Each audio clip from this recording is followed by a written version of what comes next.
sayo, Panginoong Jesucristo. Nagpupuri kami sayo, Panginoong Jesucristo. Ang tao ay nabubuhay hindi lamang sa tinapay, kundi sa salitang mahal mula sa bibig na banal ng Ama nating may kapal. Nagpupuri kami sayo, Panginoong Jesucristo.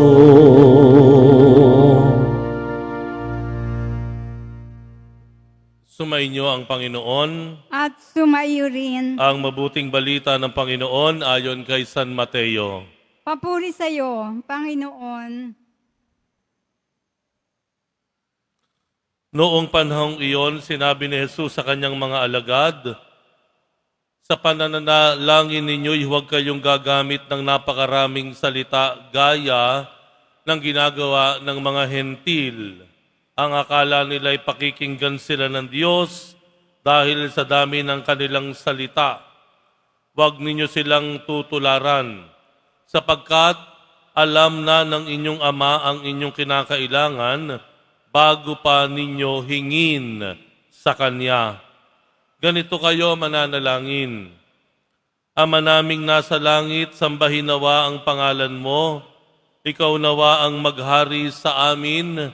Sundin nawa ang iyong kalooban dito sa lupa tulad ng sa langit. Bigyan mo kami ng pagkaing kailangan namin sa araw na ito at patawarin mo kami sa aming mga kasalanan tulad ng aming pagpapatawad sa mga nagkakasala sa amin. At huwag mo kaming iharap sa mahigpit na pagsubok, kundi ilayo mo kami sa masama.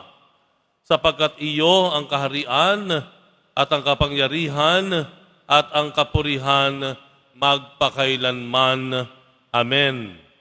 Sapagkat kung pinatatawad ninyo ang mga nagkakasala sa inyo, patatawarin din kayo ng inyong Amang nasa langit.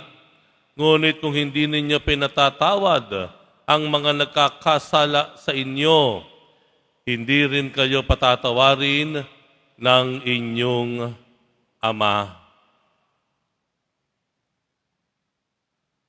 Ang mabuting balita ng Panginoon. Pinupuri ka namin, Panginoong Jesucristo. Magsiupo muna po ang lahat.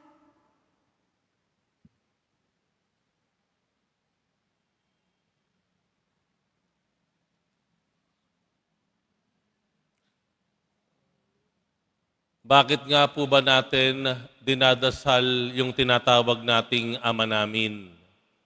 Ano ba ang nasa isip natin kapag tayo nagdadasal ng Ama namin? Ito ba ay parang mechanical na lamang? Ibig sabihin, kahit ano ang nasa isip mo, yung bibig mo, muscle memory, kayang-kaya mong dasalin ng Ama namin. Magandang tanghali po sa inyong lahat. Naririto po tayo sa Basilica Minor at Pambansang Dambana ni Jesus Nazareno, ang lugar na punong-puno ng pag-asa at pagpapala. Pwede po ba nating pagpalain ang bawat isa? Sabihin natin sa ating katabi, God bless you. God bless you. Ang ating ebanghelyo ay tungkol sa pagtuturo ni Jesus sa kilala natin at tanyag na panalangin na Ama namin o the Lord's Prayer. Ang simula po ng ebanghelyo ay tungkol dun sa gawain po ng marami na mga hentil na sila ay nagsasalita na lamang na hindi iniisip, hindi isinasa puso. Dahil ang akala po nila, makukuha po nila ang pabor galing sa Diyos kung sila ay magiging rapper. Nirarap nila yung kanilang panalangin.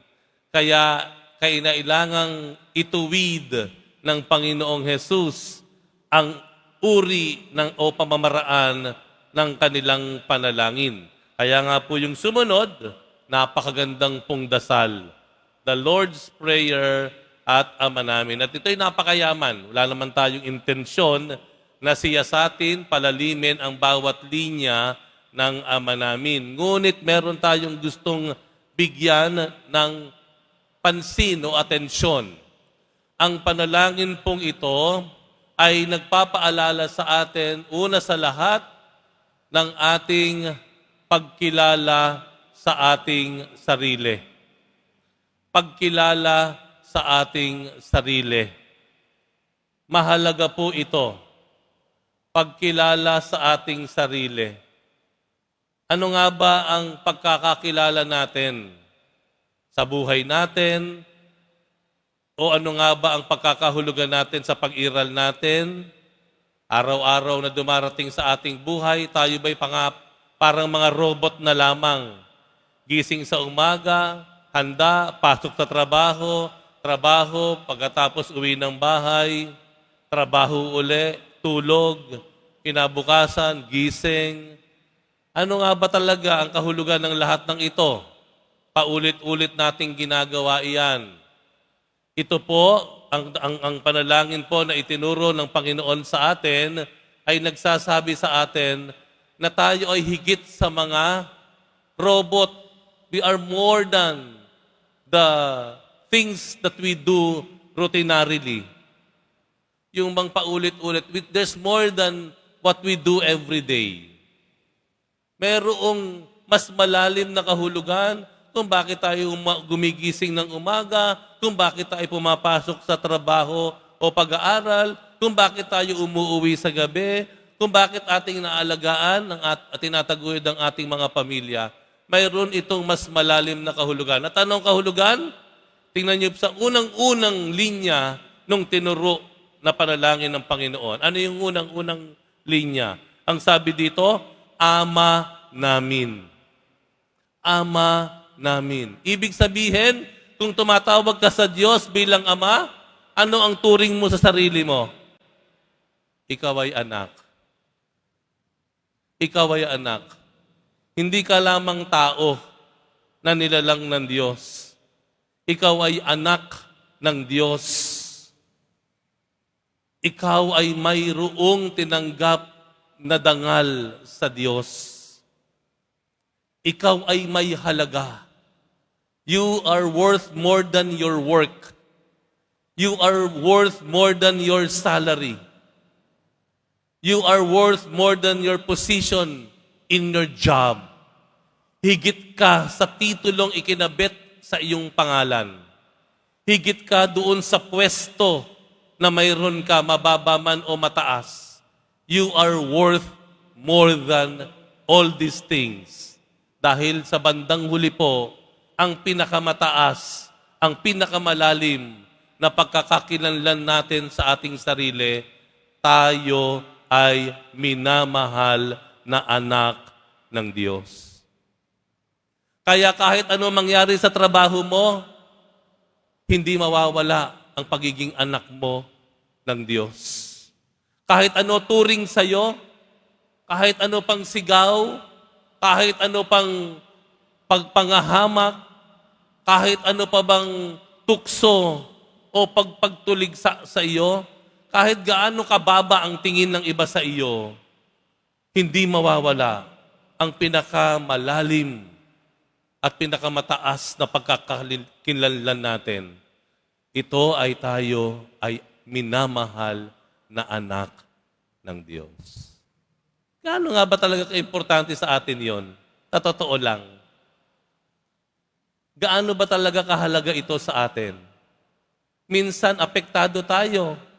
Kapag hindi tayo na-promote, kapag tayo ininsulto, apektado tayo.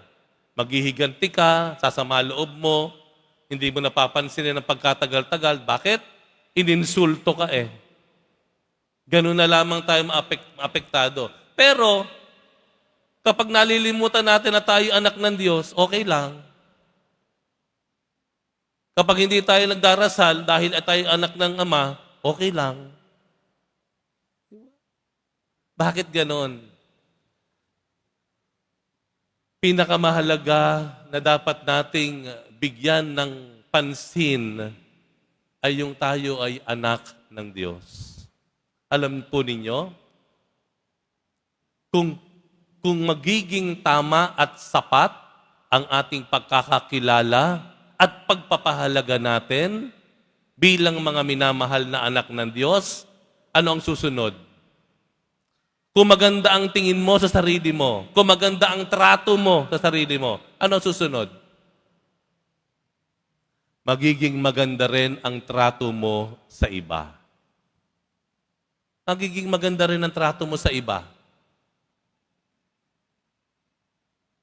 Kaya minsan, may taong galit na galit sa iyo, hindi dahil meron kang ginawa.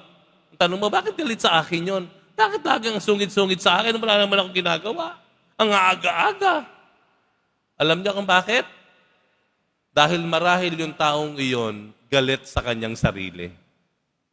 Di ba ganun din tayo?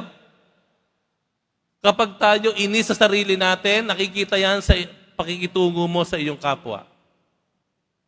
Kapag tayo insecure, ganun na lamang tayo manlait ng kapwa. Kapag hindi tayo masaya sa ating sarili, gusto natin hindi rin maging masaya yung iba. You got the point? Kung ano ang turing natin sa ating sarili, ito ay makikita sa kung anong uri ng pakikitungo meron ka sa iyong kapwa. Maliwanag po. Nakita niyo yung dalawang level? Nakita niyo yung dalawang level?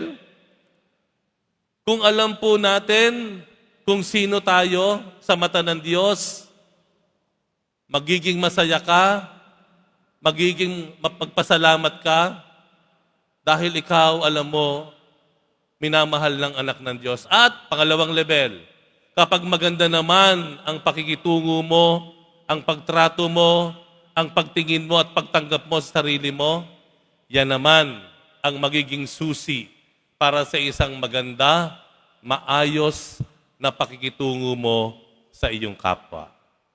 Yan ang pinapaalala ng Lord's Prayer na nagsimula sa salitang Ama namin at sa bandang huli anong sabi? Patawarin mo kami sa aming mga sala para ng pagpapatawad namin sa aming kapwa. Nakita niyo yung the summary of the Lord's Prayer is about valuing our lives bilang mga minamahal ng anak ng Diyos at pagpapahalaga sa ating kapwa kung papaano natin pinahahalagahan din naman ang ating sarili.